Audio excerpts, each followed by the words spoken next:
Mosul and the Nineveh Plains in northern Iraq have had a long and hard history. Mar Bena Monastery is a perfect example. A holy site for over 1,600 years, it was occupied, desecrated, and even partially blown up by ISIS in 2014.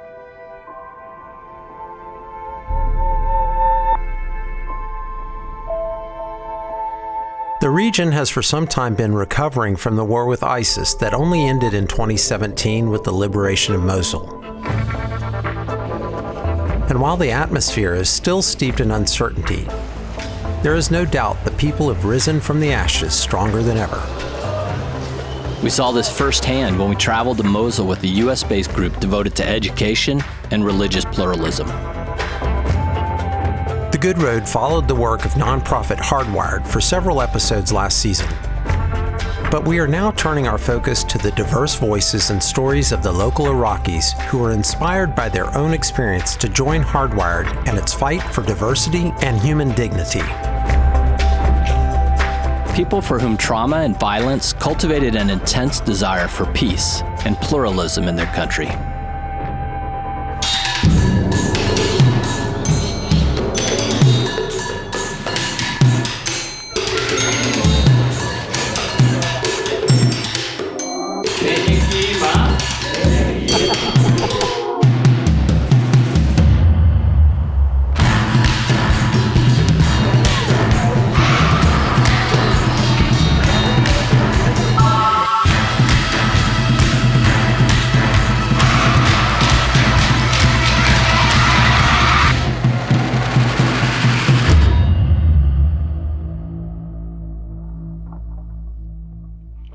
Hanan is one of the most amazing people we have ever met.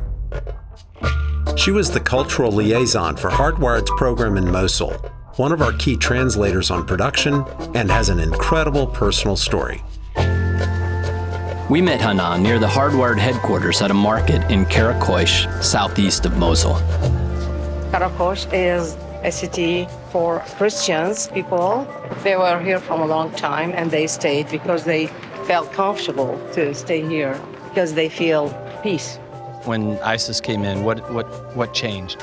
It was a horrible time for all Christians. People. Right. Yeah, and they fled from ISIS. So this was a ghost town almost, at the time. Which is hard to imagine now, but an era of normalcy has returned to the region. Hanan was one of those who fled. After ISIS was forced out, Hanan was asked by Tina, the head of Hardwired, to come and work with them. She then came to Mosul to aid in the Hardwired program dedicated to freedom and pluralism. I accepted, of course, because, Hardwired has concepts and principles. It matches my principles as a Bahai, They care about freedom of religions and belief, This is very important to our country. And important to you personally, because the Bahai are always a minority almost everywhere. Yeah. Being Bahai in Iraq, are there a lot of Baha'is here? Is it normal to be Bahai in Iraq? Yeah, and different, provinces in Iraq, even in KRG, you have Baha'is. Before 2003, Baha'is were not very comfortable and persecuted. They were very afraid, even to ask us as a Bahai, and they accuse us as blasphemers. But now it's different, it's completely different. It's okay, I searched for 7 years.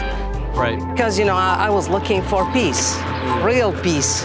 We believe in freedom and love. Her personal journey as a Bahai is a kind of parallel story charting the potential for tolerance and progress in Iraq.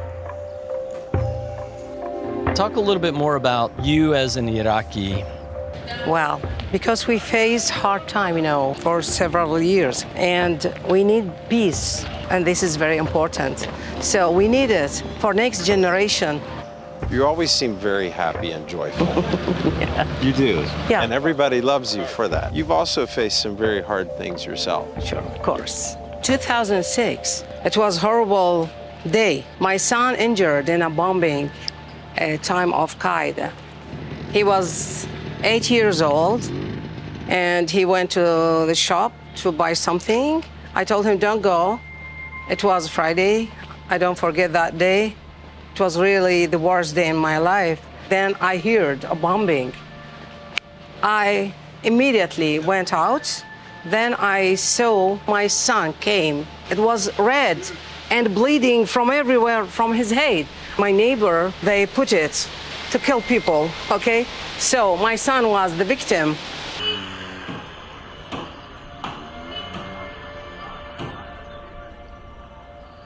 Then he survived, thank God, at that time. But when I remember that day, it's really touching. So, Hanan, even after your son was so badly injured by a family that had built this bomb, tell me about going to them.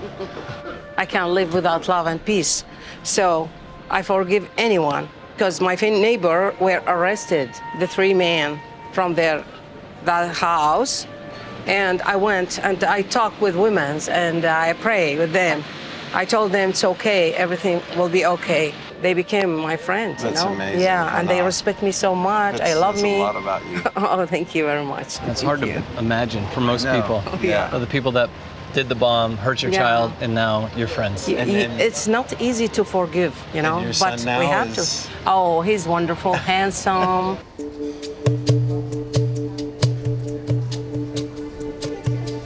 لا تجي أنور. مرحبا. تمام.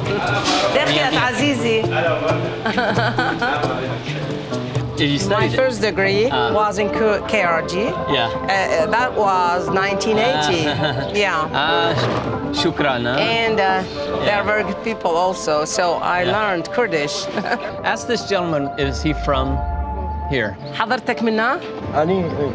He grew up here? هنا ولدت هنا؟ مواليد 61. 61. Oh, he was born in 1961. He's We're the older. same age. No, with me not you, still young. No, I'm 65. Yeah, I was born in 66. 65. We went to high school together. Yes. Yeah. يقول احنا كنا نفس العمر. Sorry. No problem.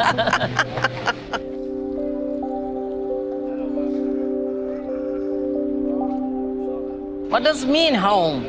Right. Home, sweet home. Sometimes Yeah. we say about our country, home. That means I'll find peace and safe, right? Right. You And feel again, a little bit like a nomad, like your world is wherever you are and you Yeah. Oh, yeah. experience life. He's completely right. You are. You know, because as a Bahai, you know, Bahai is a global religion. God said the honor not to love yourself and your country. The honor is to love all the world. Wherever we go, we build that place. Baha'u'llah, our messenger, said, Right. unity in diversity. Yeah. So this is the beauty. well, coexistence is easy when you're in a place that's peaceful. Exactly. And yet, it feels like there's so many people that want to coexist here. That's when it becomes remarkable. And people now, they are awake. No, they look different. You can't imagine people, they were very, very intolerant, but now they became different. I think fear impact them. They're afraid to ask me even, what does it mean by, oh, you are very peaceful people. Right. Well, you're tapping into something there that's super important, and that is dialogue, talking about the things. Idea of bringing people from really dramatically different positions, and Yeah. politically and religiously, and just getting them to talk. Well, and that's the value of travel too, right? Because again, prior to coming to Iraq, I had a lot of impressions about Iraq, but only because I've seen news of the war. Yeah. When people can travel and see it, that's the beauty that you get. Really feels, Hanan, like that's kind of, Oh, thank you. yeah, you are that Thank person you. too. Thank you. And as we soon discovered, it is impossible to pay for your own tea as a guest in Iraq. It's good. واصل No. Here, This is a kind of hospitality, you know? Yeah. It's not He gonna let refused us to pay, take money. Oh, they are very شكرا حبيبي يا generous. شكرا. Thank you so much. Next, Hanan takes us to meet another colleague who was also inspired by Hardwired's message of diversity, pluralism, and religious freedom. We met Addison at the school he now runs not far from the market. Before he was an educator, he was a shopkeeper. But sectarian violence made it very dangerous for Christians during the time of Al-Qaeda, and he didn't escape unscathed. Addison, so you are the principal of the school? Yes. Okay, tell me a little bit about your story.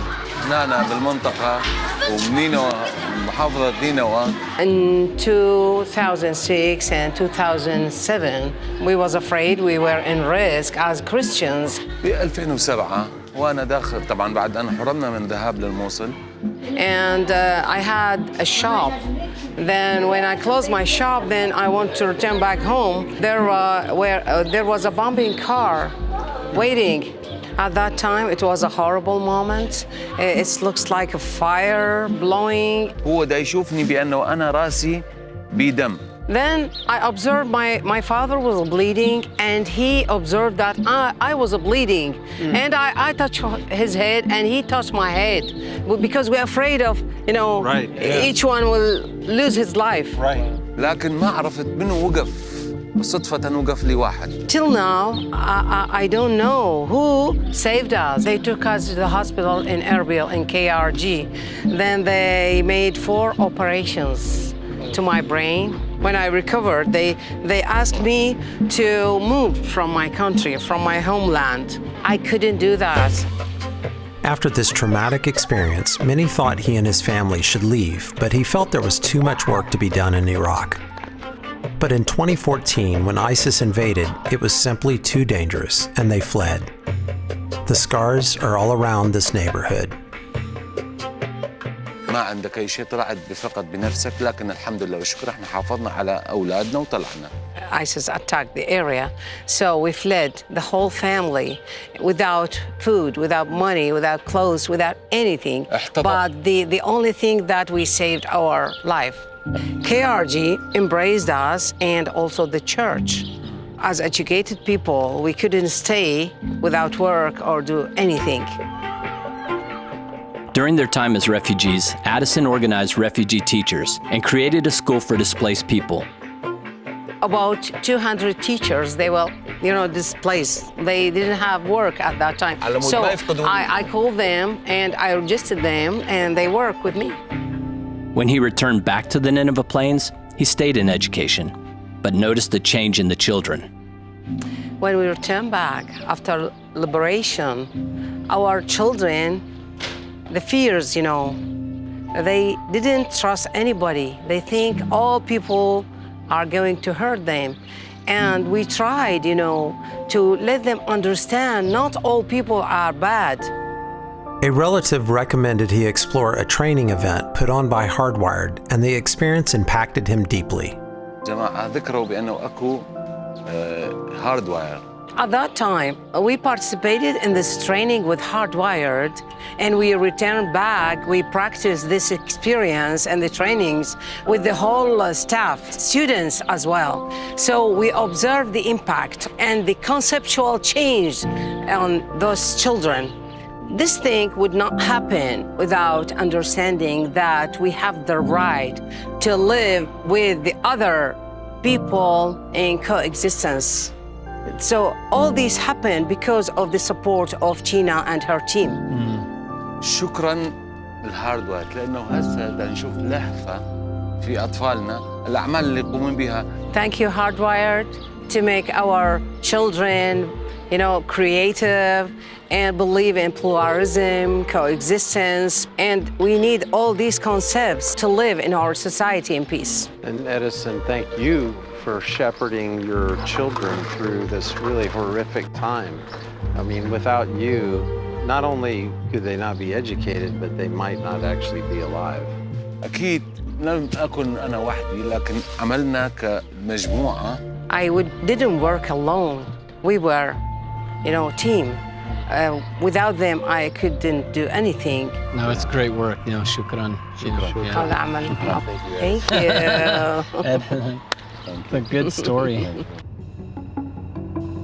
After we reluctantly packed up our bags and headed home, we ended up with a 24-hour layover in Istanbul, Turkey.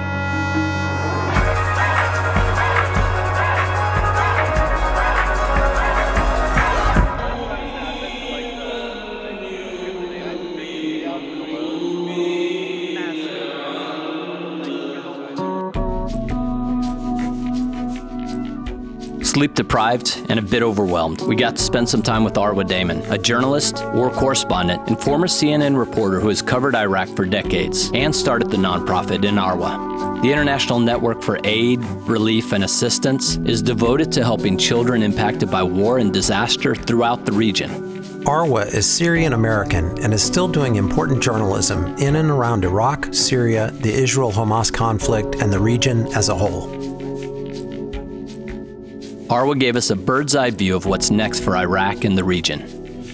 You know, sometimes you land somewhere and from the first day you're like, this is where I'm meant to be. And every single time you go back, you feel like you're going back home. That's Iraq for me. And I think I spent so many of my formative years there, like as a young journalist, young adult. And Iraq can be very harsh, and they've had a hard life.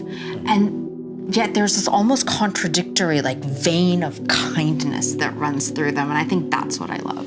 Like a New Yorker is a super hard shell, but they're all softies inside. Exactly. So yes, exactly. Hard to pay for your own tea, and it's hard to leave anywhere. You'll never pay your own. And it's hard to leave without being invited to, why don't you stay? I know, why don't you spend the night? Well, I will say, you're reporting specifically in Iraq. For me, it's so hard to humanize people who are in a war zone thousands of miles away. And somehow you guys did that. So for us, when you're out there as, reporting frontline, it's breaking news. There's all these moments that happen when the cameras aren't rolling that are the real moments that kind of capture the essence of what the culture or what the spirit of a place is. I mean, we were under siege by ISIS in Mosul in 2016, and it was insane. I mean, stuff was going off everywhere, and we end up, tumbling out of the vehicle we're in because it had taken this direct hit. We're in this man's house, and his wife and children are hiding in the back corner. So there's bleeding soldiers in the sort of space. And in the middle of all this craziness, he goes and he makes everybody fried eggs. Yeah. Because we're ultimately his guest.